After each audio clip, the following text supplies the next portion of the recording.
सल'खौबो खुलुमबाय आदै मादै आगै फंबाय बिनानाव दा ओरैबायदि मोनसे भिउआव फैबाय आरो लोगोफोर नोंथांमोना नायोब्ला नै दिस is not Kashmir this is not Jammu Kashmir दा लोगोफोर नैबे जाबाय मेघालयनि मोनसे भिउ लोगोफोर अह लोगोफोर नै पुरा भिउखा बैसागु बैसागु लोगोफोर बैसागु बोथोरा फैलायसिगोन नङा होमबा बेखायनो एसे रोजाबबाय आं नै लोगोफोर भिउआ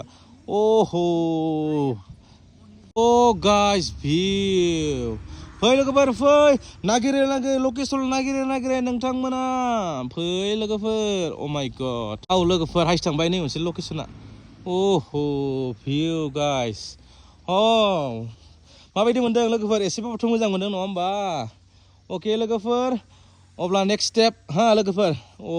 माय गड लाइक हो लोगोफोर कमेन्ट हो हायोबा नोंथांमोना लोगोफोर अके ज' लोगोफोर लाइक हो